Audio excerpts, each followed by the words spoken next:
Hello everyone, welcome back to my channel.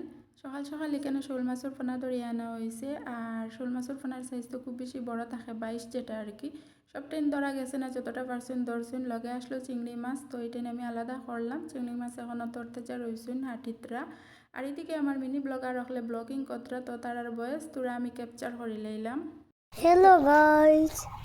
Hello guys, मुझे ये देख रहा है और ये देखो इसको ना मुझे ही करना पड़ता। Hello guys, hello guys. उल्टा पकड़ा इसने, तो उल्टा पकड़ा।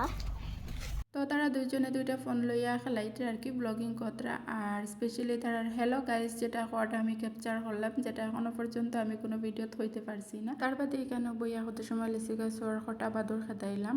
যতটা লিচি ধসলো তো তার 3 বাটর 2 বাট শেষ হয়ে গেছে কি তার মানে খটায় বাদুরে খাই লইছুন। আর কিছু বাতাসে তুফানে পড়ে গেছে, আর কয়টা রয়েছে আর কি, বেশি না এখনো মানে ফাঁকছে না, খাওয়া হয়েছে না। তারপরে দেখি কেন আমার মেয়ে ক্লে রোজ বানাইতে আমার গিফট করার লাগে as a mother's day special. তো তাই সকাল থেকে চকলেট, ফুল, কার্ড আরও হ্যান্ডমেড কিতা কিতা জিনিস দিয়ে আসছেন। এখন দেখি আর রোজ বানাইতরা।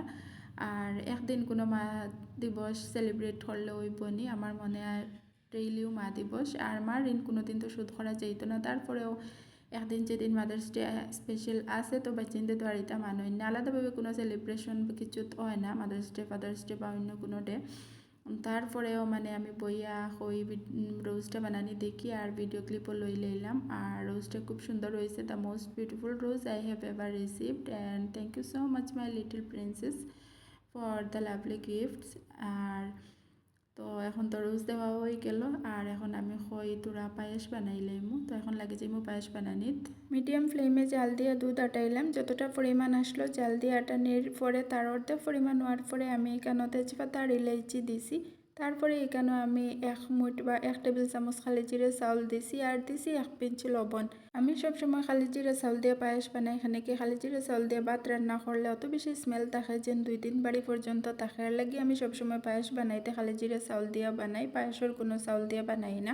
চাউল অর্ধেক সিদ্ধ হওয়ার পরে এখানে আমি দিলাম কিশমিশ আর 2 চামচ চিনি। আমি প্রেশার কুকারও পায়েস বানাইও না, আমি ওরকম দুধ জাল দিয়া আটাইয়া লো ফ্লেমে সময় লাগাইয়া পায়েস বানাই। আমার কাছে প্রেশার কুকারে বানাইল পায়েস থেকে ওটার টেস্ট বেশি লাগে।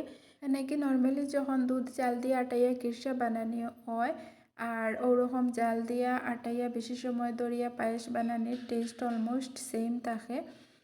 আর এখানে তো চাউল দিছি কম, সিদ্ধ হইয়া ডাবল লইছে আর দুধের পরিমাণ আটিয়া কমছে। এর লাগে চিনির পরিমাণও কম দিতে লাগছে, না দিলেও হইলেও মানে আমার লাগছে তোরা দিতাম, এর লাগিয়ে দিছি।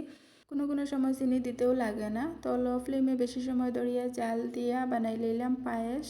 আর কালারও চেঞ্জ হয়ে গেছে, একটু লাল লাল হয়ে গেছে, অত বেশি আটাইছি আর কি, দুধের পরিমাণও বেশি আসলো। তো রেডি হয়ে গেল পায়েস। রেসিপি ভালো লাগলে বানাইবার ট্রাই করবা, এটার টেস্ট কিন্তু খুব বেশি।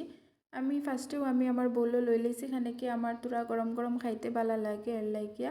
আর তারপরে যখন ঠান্ডা হয়েছে তো সবরে সার্ভ করে দিলাম।